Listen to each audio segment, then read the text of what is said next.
Alright, today we're going to talk about foot placement and how to not build bad habits when it comes down to just cruising the park and even doing simple turns, right? Simple tricks. Watch out.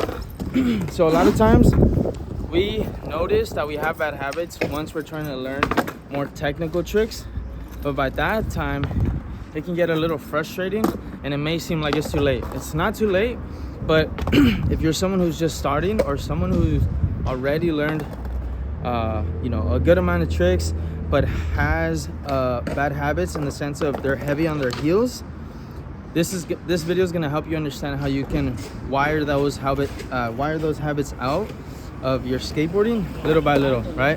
It's not about being again in a paralysis by analysis. It's just about understanding that there's always ways to get better. There's always that 1% that you can work on. And so something as simple as a crook, right? When you pop for the crook to get a maximum pop, you want to make sure that your back foot is on the tail, right? Not here on the pocket, but on the tail. With this front one, you want to make sure you're comfortable having it on applying weight through the forefoot, because once you pop and you're ready to lock onto the crook, you don't want to build this habit of going on the heel. I hear this a lot. Oh, you want to apply pressure heavy on the heel with a crook because the heel side of the truck is on the ledge. That's simply just not true. I'll debate anyone about it. What you want to do is make sure you're applying pressure through your midfoot, not your heel, when you're on the crook. This is going to help you in the case you want to learn, how to nudge yourself out, flip out, 180 out, how to do those things as effective as possible. But it doesn't start when you do tricks on bumpy ledges or on anything. It starts when you're just going, let's say, back and forth on a ramp. So for example, if I go back and forth on this ramp, a big something that we can fix is this. You can stay there. If you go down a ramp and you find your toes hanging off your board, right, even if it's a little bit,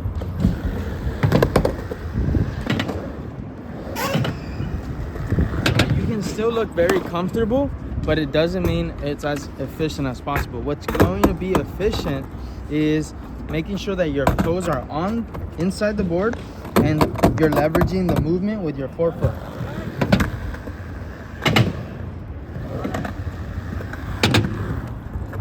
One reason why this is super important is because let's say I want to turn frontside or backside with my with my toes off of the board, which means I have some more weight than I want to on my heels. Check it out.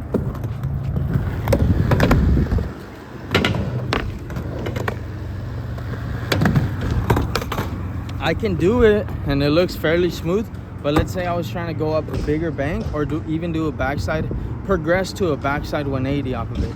It's gonna be super difficult to do it on the heel. Right?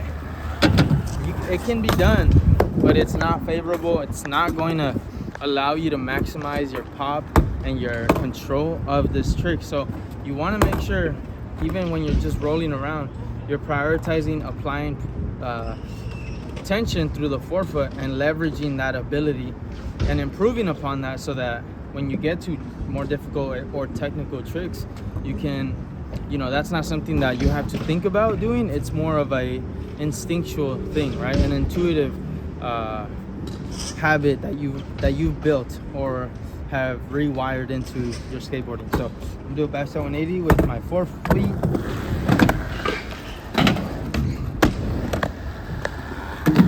This is not only something that happens when you pop or when you're riding, but it also something you want to keep in mind when you're landing. Let's say I do a back 180, but I start with my forefoot and then I land on my heel. That can also be because you are wiring that bad habit out of you. But it doesn't mean that you should leave or be okay with just starting off on the forefoot but not ending off there. You want to also make sure you land on your forefoot.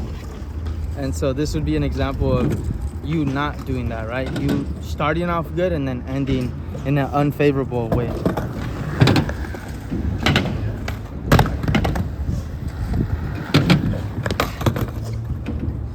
Toes hanging off.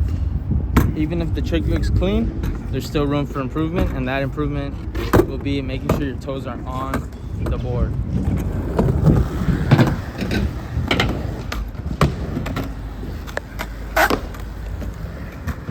Did you land manual? I don't know.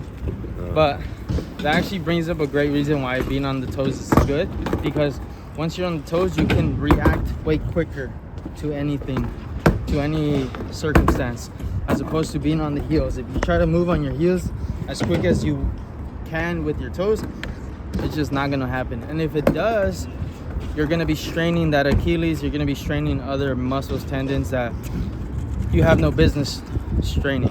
What's up? Would you say being on your toes is kind of like allowing your foot to use its like hydraulics? Because this, like natural suspension. Yeah, natural suspension. Yeah, I would say so. Like your heel is obviously important. We have it. It like stabilizes us. It does stabilize us, but it's not something we primarily need to apply force through. Maybe think about it like a scooter with no hydraulics. If you hit a pothole or something, it's gonna break way easier than one that has hydraulics. Like, if you're not using your natural suspension, there's gonna be faster wear and tear on your body. And so aside from even the wear and tear in your body, aside from even being able to do tricks effectively and build good habits, it also allows you to not wear and tear your body quickly or at all, right? A lot of us associate wear and tear to skateboarding naturally, but it's not simply that. It's because many skaters aren't accountable about how they go about skateboarding, and they don't care to understand or notice if they need improvement, or if they can simply just, gravitate to favorable habits or favorable approaches to skateboarding, right? A lot of us get real comfortable just doing one set of tricks and going big or going home, as opposed to warming up and things like that. So on top of the technical aspect, or helping you with the technical aspect, it also helps you reduce the wear and tear, right? Or minimize it. So injuries. Yeah, minimize injuries. So here's another thing. Let's say you're even just learning something as simple as what is this called? Damn it. Rock to fakie. Okay, say you're going on a rock to fakie, but you're not comfortable going on the toes. What you're gonna end up doing is being very hesitant to apply any pressure, because this by default doesn't feel stable, right? If this feels a little more secure and stable, you're able to balance it and control it a bit more than if you were to do this. You try to, and actually this is a good thing you can try for yourself. Try to manual with your heel, right? It can be done, but you're gonna feel a lot of tension in parts that mostly on your tendons and bones. Whereas if you're on your forefoot and doing a manual there, yes, you might feel it on the Achilles and your calves and your glutes, but you can notice that you're using more of a whole body thing. Now, if you just feel it a lot on your knees, that may be because your knees are already screwed up. But in the case where you're not injured or nothing's happening chronically, you're immediately gonna feel the difference between this and this, right? So here's another exercise you can kind of do just to understand this point a bit better. When you jump, right? If you jump onto something, so that you can leverage your ability, you're not gonna go off your heel only, right? So I didn't even only go off my heel, I used my toes. But let's say you just try to go up this ledge on your heel. Honestly, it's probably possible. I just don't want to do that. But with your toes, it's so much more like effortless, and I can also land lightly. Try to land lightly when you go on your heel. You heard that already? The difference? I don't know if you guys heard that, but Ryan did. And whereas if you go on the toes, let me try with the heels. Okay, I could make it lighter, but it doesn't feel right. Try to land light on your heels versus light on your toes, and you're immediately gonna feel which one which one is it? Which one feels a bit better? So, all right. Having said that, how much time do we have? 10 minutes. 10 minutes. Okay. I was saying, rock to fakie. What happened? Also, when you go switch. Oh yeah. Exactly. That's what I'm getting at right now. So let's say you're going rock to fakie. Right. Let me do one with my heels, with my toes off the board from the back foot.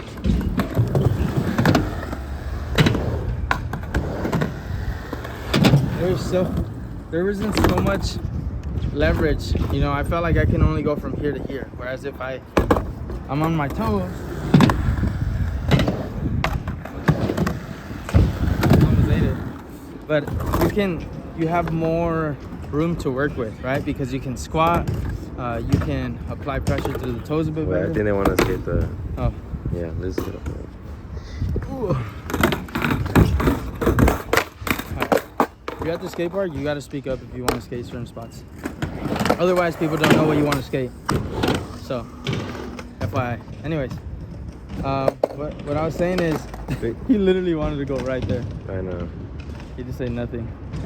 No one can read your mind, guys. Okay. Anyways, if you're going back on your heels, it's not as stable.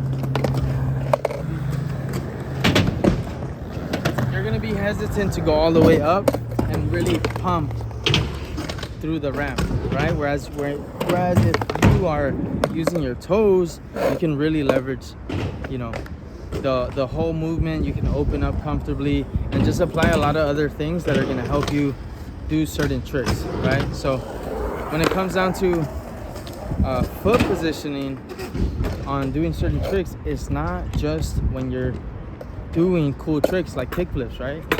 But it's something that applies. When you're doing a kickflip, you see how my heels aren't even on the board? That's something you want to think about. Are you heavy on the heels when you're trying tricks? When you're doing a tray flip, your toes are hanging off, but if you ask anyone, or if you see how they're applying pressure, they're not placing their heels on the tail. Otherwise, they would kind of go towards the heel side. They're counterbalancing it, right? Toes applying tension through the forefoot on the tail, and then forefoot on the middle of the board, right? You see it? Okay. You see how I landed like that? Yeah. If you find yourself landing tricks in those ways, you might need to work on these things a bit better. And so a good way to work on this is doing things like what? Go over there. I could barely move here. Is doing things like just ollies, like good ollies, high ollies, and making sure you're landing on your forefoot, right? Another thing would be, if you have a quarter pipe, work on doing all your basic tricks on the quarter pipe through your forefoot. That's super helpful. What I've been doing, something I've been doing to improve this skill, or the ability, I would say, to just be on the forefoot, is really making sure that I can do 50 stalls, you know, all my basic tricks heavy on the forefoot. So I'll show you guys that in a bit, but check it out. A tray flip. Okay, so I didn't land it, but my heels weren't on the board, which is a better, you know, it's a bigger win. So, okay, toes outside. It also doesn't help that I'm like being stationary.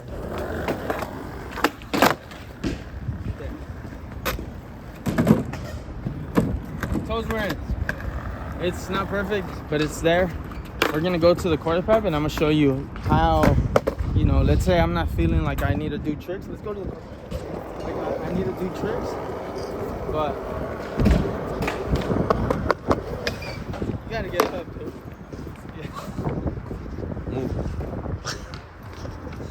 Alright. We can't be hesitant moving around the park. The park is everywhere. Okay. It's because I lose my train of thought so easy, dude. I lost my train of thought. Oh yeah, okay. A lot of times we don't feel like skating. We don't feel like really trying to practice that with our go-to tricks, whatever it may be. So just reduce that pressure.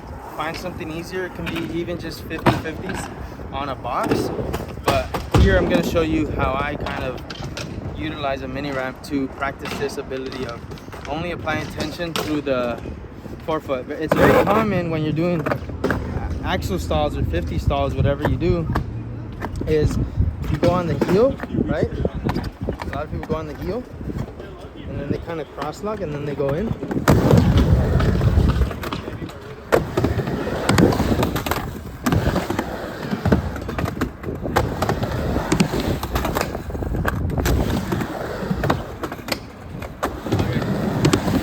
I did some Pivos, I did some 50s, and that's how I didn't realize it at the time, but that's why I was only able to do Pivo stalls and not complete 50 stalls, because I wasn't comfortable stabilizing myself with my heel up here, right?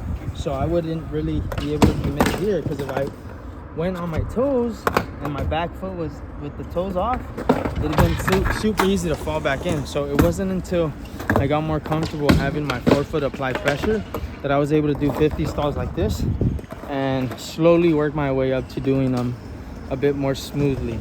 You know, they didn't start like this automatically as soon as I was able to apply tension through the forefoot, but it was a gradual and noticeable progression once I started to do this.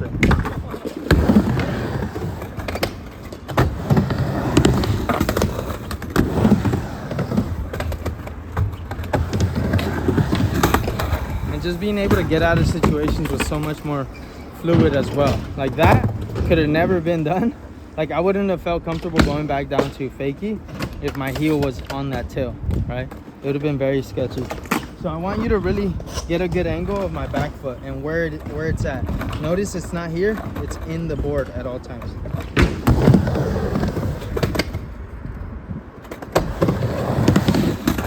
Right here, see? In the board.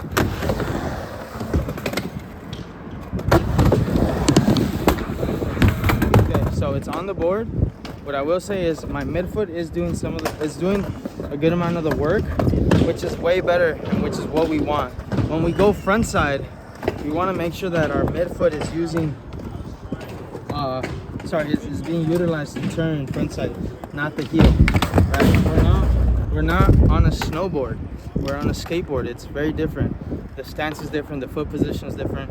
A way to maneuver our way around the board and our posture is different. So keep that in mind and don't be limiting yourself, and explore how these things feel, right? I'm suggesting, or I'm pretty much, I guess, instructing you to not use your heel, but try it out. See how unfavorable it feels, right? And then notice how it's gonna help you feel a lot more confident and comfortable on your board as you start to implement more of this and build this habit and refine it throughout your skating. Having said that, hope you enjoyed the video. Hopefully it made you think of sometimes you kind of gravitate towards a bad habit with your heels, or how this actually has been helping you progress a bit quicker. Yeah, if you're looking, switch. No, it's okay. We're gonna talk about how it's applied in a switch, nollie, or fakie stance, but I think I'm just gonna introduce it. But it's basically the same thing. You just want to make sure you're mirroring your foot position the way you would just mirror the stance you do in your regular one, right? So for example, if you're here, right, when you go switch, don't point your foot backwards. You gotta be opened up to the direction you're going. So that's a little insight. I'll elaborate on that. Please give me all the questions, or comment on all the questions, so that I can elaborate on a future video on those stances, or maybe even on just this topic. But if you're interested in coaching or lessons, just hit me up at profe.carlos on Instagram. And yeah, hope you enjoyed the video and have a great day.